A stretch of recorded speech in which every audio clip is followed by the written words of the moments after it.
ஆனா இன்னொரு பக்கம்ண்ணே, அப்படி ஒரு பாலியல் வன்கொடுமை நடக்கிற இடத்துல, அந்த பொண்ணோட செல்ஃபோன வந்து அப்படி ஆப்பரேட் பண்ற அளவுக்கா வந்து குடுக்க விட்டு வைப்பாங்க இவங்கலாம்? இன்னைக்கெல்லாம் பாருங்க கண்ணாடி உடைச்சிருக்காங்க. கண்ணாடிய உடைக்கிற அந்த போராட்டம் நடக்குதுல்ல, அந்த நேரத்தில அப்படின்றான். அப்போ அந்த எஸ்ஓஎஸ் மேல நம்பிக்கை வரணுன்றான். வந்துட்டான், பார்க்குறான்னால நீங்க எடுத்து பயன்படுத்துற அளவுக்கு நாலேட்ஜ் இருக்கணும். பட்டு பட்டுன்னு அது இது.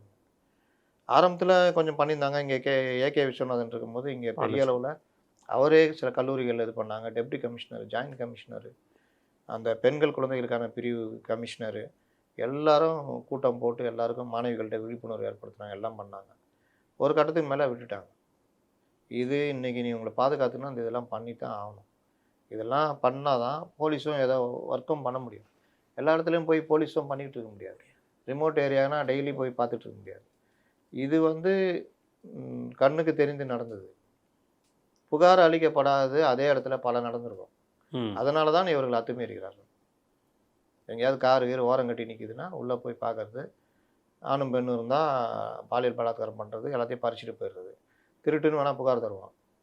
பாலியல் பலாத்காரம்னு புகார் தரமாட்டான். தரமாட்டோம். பாலியல் பலாத்காரம் நடக்கிற இடத்துலயே பல இடங்கள்ல உங்களுக்கு புகாரே இருக்காது.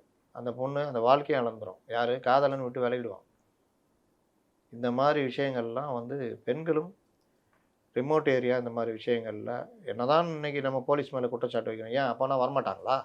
அவங்க மேலயே குற்றச்சாட்டு வைக்கிறீங்க? அப்படின்னு கேள்விகள் வரலாம்.